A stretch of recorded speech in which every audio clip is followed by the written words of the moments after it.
दिल्ली गांधी जयंती के अवसर पर मानव अधिकार संरक्षण भ्रष्टाचार विरोधी संगठन दिल्ली अल्पसंख्यक आयोग द्वारा कोरोना योद्धा सम्मान समारोह और जागरूकता अभियान कार्यक्रम का आयोजित किया गया, जिसमें मुख्य अतिथि जाकिर खान, चेयरमैन अल्पसंख्यक आयोग दिल्ली सरकार, जर्नल सिंह एसएचओ थाना लाहौरी गेट, बदरुद्दीन खान इंस्पेक्टर जिला नई दिल्ली, मोहम्मद सादिक निगम पार्षद बल्ली मरान, डॉक्टर अलीम मेंबर IPCS,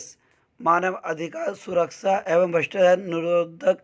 संगठन के अध्यक्ष संजय पांडे, राष्ट्रीय उपाध्यक्ष शहजाद अली, राष्ट्रीय महासचिव अशद अली, राष्ट्रीय सचिव साकिर अंसारी, अब्दुल वहीद महासचिव चांदनी चौक, मोहम्मद फरीद जिला उपाध्यक्ष चांदनी चौक, पत्रकार गुफरान अफरीदी, दिल्ली का प्रतिबंध प्रधान संपादक सुमित भोजकी, जनता की आवाज़ NGO सचिव एवं रिपोर्टर राशिद अली, जमजन फाउंडेशन के अध्यक्ष समीम अहमद,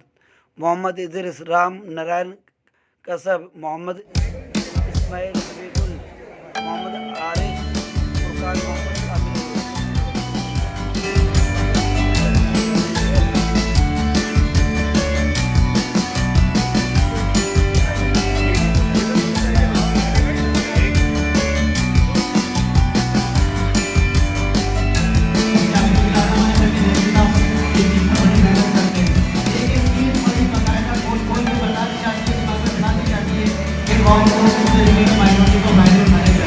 लेकिन हम लोग कभी इसका फायदा नहीं उठा पाए।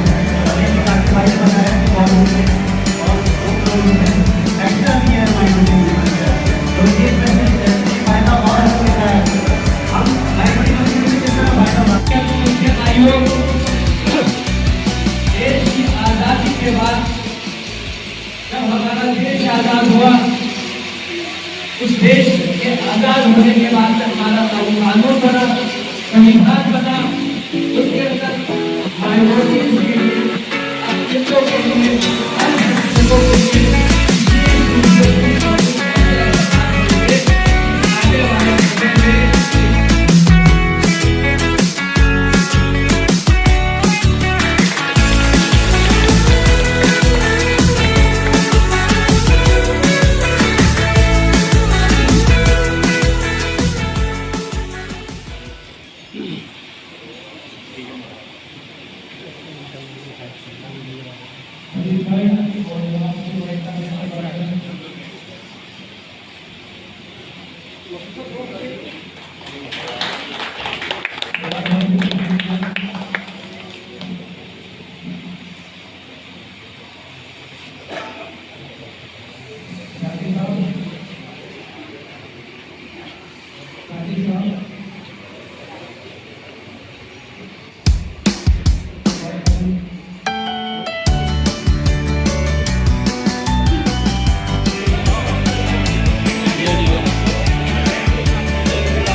जिम्मेदारी बहुत ही है कि हमारे उन्होंने कुछ किया है तो हमें कोई अप्रिशिएट कर रहा है,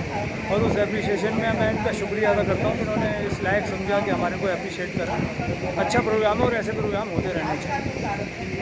आप इस कार्यक्रम में शामिल हुए और आज यहाँ पे जाकिर खान जी भी आए थे, कोरोना वायरस को सम्मानित करने के, ऐसा महसूस कर रहे हैं आपको भी सम्मानित कैसा लग रहा है आपको? देखिए, किसी एक आदमी के कुछ लगने से कुछ नहीं होता। बात तो जब है जब सबके दिल को लग जाए। जाकिर साहब का यहाँ आना, कमीशन के बारे में बताना, अब उस कमीशन से आवाम कितना फ़ायदा उठाती है और कमीशन किस हद तक काम कर पाता है, उसकी अहमियत है। अगर आज के इस प्रोग्राम से ये बात लोगों तक पहुँच जाए और लोगों का काम होना शुरू हो जाए तो ये प्रोग्राम कामयाब हो जाएगा और कामयाब कहलाएगा। नहीं तो प्रोग्राम होते हैं, ख़त्म हो जाते हैं, कहाँ गए थे, कहीं नहीं, क्या लाए, कुछ नहीं। लेकिन जाकिर खान साहब ने जिस तरह से कमीशन की कार्रवाई को आगे बढ़ाया है और कमीशन के सिलसिले को लोगों तक पहुंचाने का काम शुरू किया, ये वाकई में सराहनीय है और इसकी तारीफ़ की जानी चाहिए। जितने भी कमीशन होते हैं, देखिए हिंदुस्तान के अंदर अदालतें हैं, कोर्ट्स हैं, हाई कोर्ट है, सुप्रीम कोर्ट है, डिस्ट्रिक्ट कोर्ट्स हैं। जब लोगों को वहाँ से इंसाफ नहीं मिलता तो हुकूमतों को भी ये मालूम है कि कुछ ख़ास लोगों को, कुछ ख़ास वर्ग के लोगों को इंसाफ नहीं मिलता, तब वो कमीशन का गठन करते हैं, कमीशन को बनाते हैं। कमीशन जो है, जितने कमीशन हैं, चाहे वो नेशनल हो या स्टेट लेवल के कमीशन हो, वो सब क्वासी कोर्ट्स होती हैं। उनकी जुडिशल पावर्स का एक लिमिटेशन होता है। लेकिन अगर कमीशन में कोई अपनी कंप्लेंट करे और कमीशन उस पर एक्शन ले, ये एक दूसरी बात है। होना ये चाहिए, कमीशन इसीलिए बनाया जाता है आवाम की आवाज़ के लिए। कमीशन ऐसे इश्यूज़ में जिसमें माइनॉरिटीज़ के साथ जुल्म हो रहा है, जबर हो रहा है, नाइंसाफ़ी हो रही है, उसमें कमीशन सो मोटो एक्शन ले, अपने आप एक्शन ले। जब अथॉरिटीज़ को कमीशन की तरफ से समन जाएगा तो अथॉरिटीज़ को ये लगेगा, चाहे वो पुलिस हो, चाहे वो एमसीडी हो, डीडीओ हो, कोई एजुकेशनल इंस्टीट्यूशन हो, तो उन्हें ये पता लगेगा कि हाँ, हमें जवाब देना है। और जब जवाबदेही तय हो जाती है तो फिर उसका रिज़ल्ट आना शुरू हो जाता है। तो अगर आज के प्रोग्राम से ये मैसेज चला जाए तो ये प्रोग्राम बहुत कामयाब है, वरना तो प्रोग्राम होते ही रहते हैं। ये तो आपने बात बताई कि माइनॉरिटी सेल की, मैंने आपसे बात करी थी कोरोना। वो भी आदमी अच्छा काम करे। अगर सुमित भोजगी दिल्ली का प्रतिबिंब को लेकर अच्छा काम कर रहे हैं तो उनको सम्मान देना चाहिए, अप्रिसिएशन करना चाहिए। हमारे भाई अपना ये चैनल लेकर काम कर रहे हैं, आप कवरेज कर रहे हैं, ये भी आप बहुत बड़ा काम है और आप मुस्तहिक हैं इनाम के। आप डिज़र्व करते हैं कि आपका अप्रिसिएशन किया जाए। तो कोरोना वॉरियर हो, कोई भी वॉरियर हो, किसी भी काम में हो, अगर कोई अच्छा काम कर रहा है उसे सम्मानित किया जाना चाहिए, ताकि वो बात आगे बढ़े, वो जज्बा बढ़े और वो काम आगे तक पहुँचे।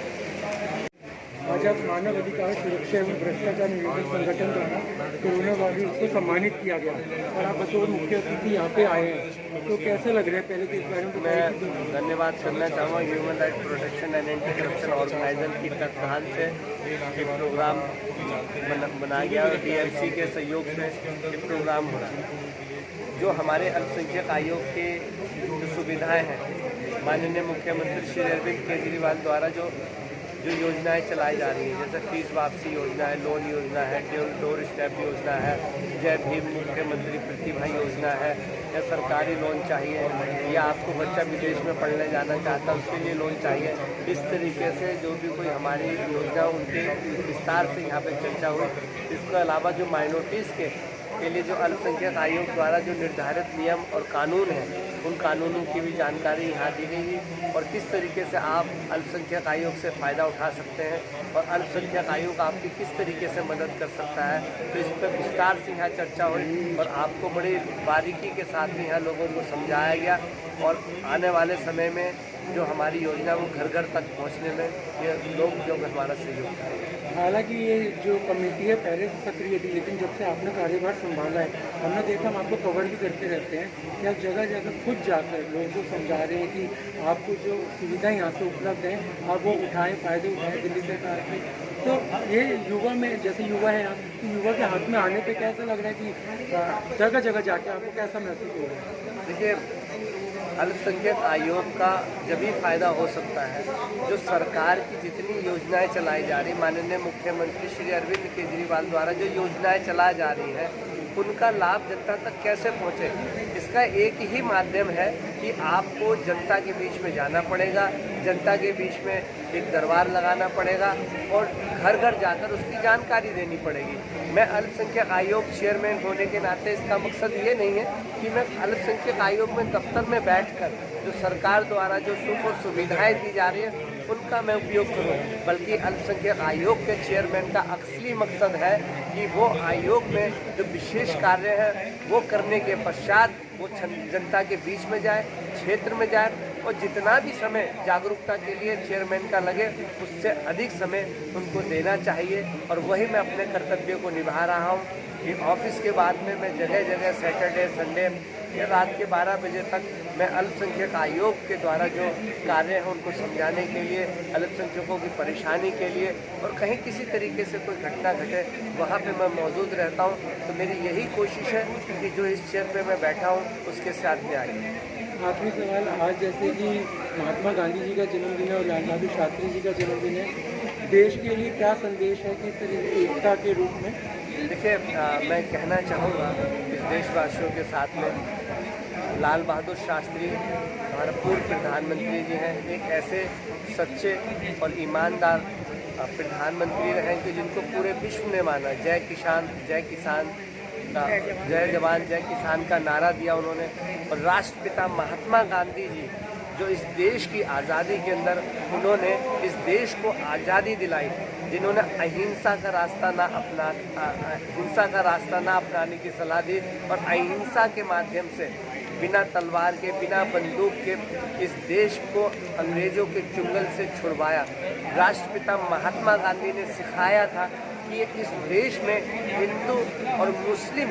ने जो देश की आज़ादी के अंदर हिस्सा लिया, देश की आज़ादी लड़ी और देश आज़ाद होने के बाद में राष्ट्रपिता महात्मा गांधी जी ने, उनका एक सपना था कि इस देश के बंटवारे के बाद में जो मुसलमान यहाँ पे रह गए हैं, जो दूसरे धर्म के लोग रह गए, वो मिलजुल कर रहें। जिस तरीके से देश की आज़ादी के अंदर उन्होंने हिस्सा लिया और देश को आज़ाद कराया, इसी तरीके से देश आज़ाद होने के बाद में इस देश के सारे लोग मिलजुल कर रहे और इस देश को तरक्की के रास्ते पे ले आए। बड़े अफसोस के साथ मुझे कहना चाहूँगा कि जो ऐसी शक्तियाँ उस देश के अंदर आज़ादी के बाद में थी, जो हिंदू मुस्लिम एकता को नहीं चाहती कि जिंदा रहे, नहीं चाहते थे कि वो महात्मा गांधी जी का अपना जो सपना लेकर इस आज़ाद हिंदुस्तान के अंदर लंबे समय तक जीवित रहे, उन्होंने उनका कत्ल किया, उनकी हत्या की। मगर इस देश के वासियों का मैं धन्यवाद देना चाहूँगा कि जिन साजिशकर्ताओं ने, जो हिंदू मुस्लिम एकता के दुश्मन थे, उन्होंने राष्ट्रपिता महात्मा गांधी जी की हत्या की, मगर ये देश संभला। और आज भी हमारे देश वो मिसाल है। महात्मा गांधी जी के सपने को हम सब लेके चल रहे हैं कि इस देश के अंदर भाईचारा रहे, इस देश के अंदर अमन और शांति रहे, इस देश के अंदर किसी भी हिंसा के जगह नहीं है, इस देश में नफरत की जगह नहीं है, इस देश के अंदर किसी भी ऐसे लोगों की जगह नहीं जो सपनों का, महात्मा गांधी के सपनों का कत्ल करे, बाबा भीमराव अम्बेडकर के सपनों का कत्ल करे। ये अमन परस्त देश है, यहाँ पे सभी धर्मों के लोग बाग रहना चाहते हैं इस शांति के साथ में। मैं सभी देशवासियों को मैं कहना चाहूँगा, जो महात्मा गांधी का सपना है भाईचारे का, जो बाबा भीमराव अम्बेडकर का जो सपना था कि सभी वर्ग के लोग मिलजुल कर रहे हैं, उसी सपने को पूरा करें, यही हमारा